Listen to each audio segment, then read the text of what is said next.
السلام عليكم ومرحبا بكم في قناة الشاف محمد. كما راكم تشاهدوا اليوم راح يكونوا عندنا زوج وصفات.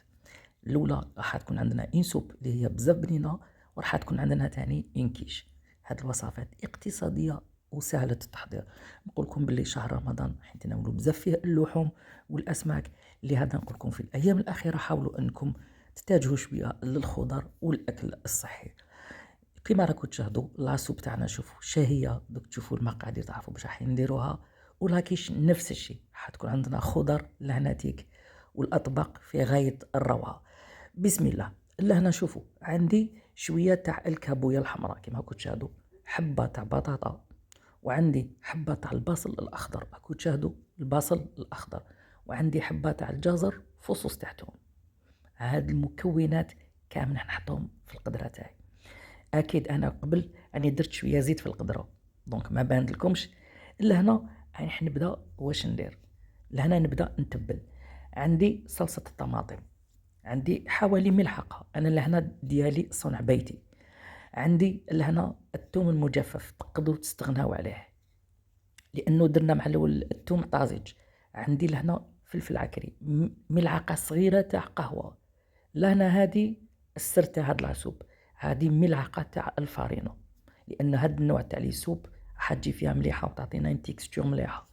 عندي فلفل حر هذاك اختياري. لهنا هذا كوب بذوق الحريره، راهم يتباعوا نتوما تحبوا دجاج ممكن لكم، بهذا بذوق الحريره بزاف بنين وتصيبوه في الاسواق. لهنا عندي مزيج ما بين المعدنوس والنعناع مجفف.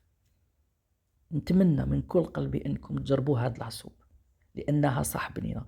هنا عندي شويه زعتر كما كنت تشوفوا مجفف، فلفل الاسود. هذه هي المقادير. وعندي اكيد مع الاخر شويه تاع الزعتره. لهنا واش بقى راح نضيفوا فيها حاجه قليله تاع البولي. راكم تشوفوا تقريبا ما لحقتش 100 غرام تاع بولي. ما كانش عندكم البولي تقدروا تستغناو عليه. انا هكا ما بقى لي غير ندي نقليها. اكيد خلوها تتقلى، اعطوها وقت في التقليه، لانه هاد لا سوب طيب بالخف. شوفوا كيما راكم تشاهدوا، لانه اذا تقلات راح تجيكم بزاف بنينه، والطياب تاعها راح يكون بسرعه لان ما فيهاش مكونات بزاف. راكم تشوفوا الخضر راهي مقطعه صغيره. لهنا نجي نمرق بالماء سخون كيما راكم تشاهدوا، نعطيها حقها تاع الماء باش ما نعاودش نزيد. دائما نقول لكم مرقوا مره واحده، لانه لو كان زيدوا الثانيه والثالثه البنه تاع الطياب تاعنا راح تروح. انا هكا نخليها تطيب حوالي 20 دقيقه كيما راكم تشاهدوا. كاين اضافات واحد اخرين تحبوا تزيدوهم، كيما يقول لكم عادي. ما تحبوا تزيدوا فيها، مثلا نقولوا باغ اكزومبل هاد لا سوب بنينه، تحبوا في الاخر تحلوا اون بواط تاع طوماط، تولي لكم اون سوب دو بواسون. هكذا راهي تغلي القدره تاعنا، نخلوها ونجو نشوفوها كي طيب. هاي ليك شوفوا طابت، راكم تشوفوا شهيه. شوفوا هذاك اللون. انا لهنا واش نضيف ملعقه تاع الجبن. نتوما سي فاكولتاتيف، تحبوا ما تضيفوش الجبن عادي ما فيش مشكل. انا هاد الملعقه راح تفرق معايا الذوق. اكيد دوك نجو كامل نميكسو هاد المكونات بالبغا ميكسور، ولا تحبوا كيما الطريقه اللي معتاده عندكم نتوما في البيت. هاوليك اللون تاعها برتقالي شهي وسهله التحضير وصحيه، صراحه تستاهل التجربه. لهنا في الأخير عندكم الاختيار، ممكن إضافة زعتر ثانية، ولا حشيش، ولا معدنوس. هذه كلها تولي أذواق. نجوزو لاكيش تاعنا. بسم الله. لاكيش تاعنا تانية راح تكون سهلة وسريعة فوق هادشي كامل بنينة. عندنا زوج ملاعق كما راكم تشوفوا، ملاعق تاع أكل تاع مارغرين، أي نوع نتوما معتادة عندكم استعملوها. الملح تاعي سهلة العجينة وسريعة التحضير.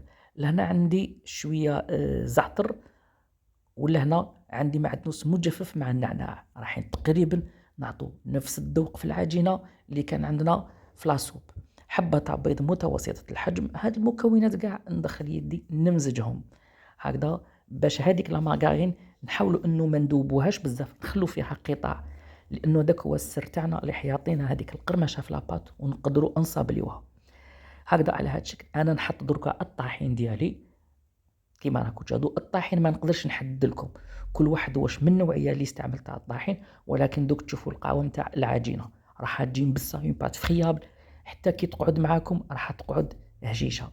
هاي ليك العجينه تاعي اللي تحصلت عليها. كيما راكم تشاهدوا خلوها ترتاح شويه ونجو نكملوها في المول ديالنا. هاي ليك انا دائما نعطيكم هاد الطريقه. حطوا اون بلونش، هاوليك المول تاعي بيان بوري، حطوا اون بلونش كيما راكم تشاهدوا، فوقها بابي فيلم، افتحوا العجينه تاعكم على هذا الشكل، من بعد حطوا فوقها القالب، تشوفوها باللي هذيك هي متساويه مع القالب، خلاص تما ما تزيدوش تفتحوها.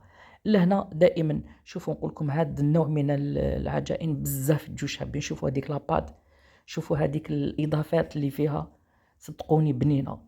هكذا فتحناها كامل كيما راكم تشاهدوا. نجو شوفوا الطريقه سهله هذه، اعتمدوها، راح تساعدكم. من فوق البابي فيلم تقدروا ترفدوها، ما حتكسر العجينه ما والو. نحطها في القالب تاعي مباشره، نضغط غير على الجوانب، ما تضغطوش في الوسط، لانه اذا ضغطتوا في الوسط راح تديفورما اون بليس، راهو السمك تاعها كامل متساوي. هكذا نجي نضغط ليجامون، هكذا نحي هذوك الزوائد، وحنا هايليك بدون تعب، وما عندناش على الجوانب ناقصين، وما تجيناش لاباط معوجه كيما راكم تشاهدوا. هكذا نحي الزوائد. اكيد راح ندير بها وحده صغيره. هكذا دوك انا هاد لومول تاعي ندخلو الثلاجه ونجو نوجدوا هذاك الحشو تاعنا اللي راح يكون بزاف سهل، وتقدروا تخبوهم في المجمد لمده طويله. لا فخص تاعنا الحشو ديالنا، عندي بصل اخضر، اغتنموا البصل الاخضر راهو متواجد. عندي مغرف تاع مارغارين كيما راكم تشاهدوا، نقليو نعطوهم تقليه خفيفه. ولا انا اكيد تحبوا ديروا البصل الاخر ممكن جدا.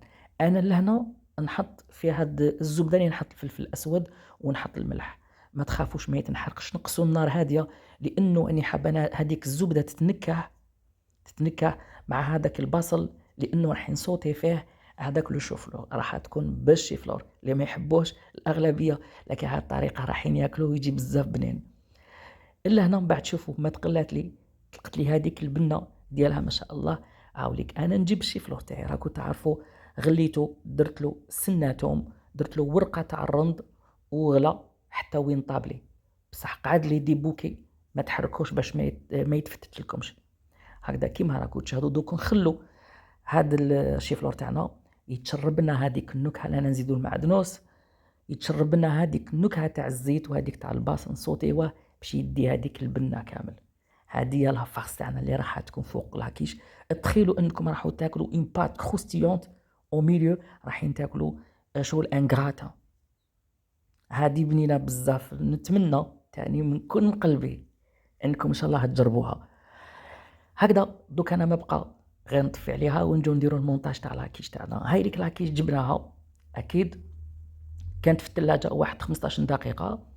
الا هنا شوفوا لاباغي تاعي راح تكون سهله، فيها حبه بيض وشويه تاع فخوماج، حاجه سهله بالبزاف. نجو لهنا تيك نحكموا الحبه تاعنا تاع البيض، هاي ليك، ونديروا فوقها فخوماج. اللي ما عندوش الفخوماج ياغورت ناتور، اللي ما عندوش ياغورت ناتور يستعمل الحليب، اللي ما عندوش الحليب يدير الماء، يبدلو بالماء ويزيد له مغرف تاع مايزينا ويدير له حبه تاع البيض. هذه هي. ويتبلوا بيان سور، تحبوا تزيدوا فلفل الكحل ملح، انا راني متبل جوز الطيب. لهنا نجي نحط هذوك القطع تاعي تاع الشيفلور كيما راكم تشاهدوا كامل فوق لاكيش تاعي. وانتم اكيد تقدروا تضيفوا اضافات مع هذايا، تقدروا تضيفوا زيتون في الوسط، تقدروا تضيفوا شامبينيون، المجال مفتوح دائما، انا نعطي الفكره والباقي انتم اجتهدوا. حتى هذا النوع تاع ليكيش راح يمشوا بزاف مع لي سوب، راح يمشوا مع السلطات. هكذا هاي ليك المكونات تاعي، الفخوماج والبيض حليتهم على هذه الطريقه. دوك نجي نسقي هاد لاكيش تاعي وندخلها للفرن على 170 درجه، ممكن مده الطهي تروح معنا 30 دقيقه 35 دقيقه. هكذا الشهيه طيبه، ونجوزو بيان سور نشوفوها في صحن التقديم. ودائما الفرن تاعكم اشعلوه من التحت من بعد 10 دقائق باش تشعلوه من الفوق ومن التحت، لانه الشيفلور تاعنا راهو طايب. الكريمه هذيك سهله ما فيها حتى حاجه. هاي ليك لاكيش تاعنا شهيه وتستاهل التجربه، صدقوني بنينه بزاف، تحمر الوجه اكيد. وهذيك لاسوب شو داك اللون وهذاك القوام. خوتي خياتي حفظكم الله ورعاكم، نقولكم غدوه ان شاء الله. بقاو على خير.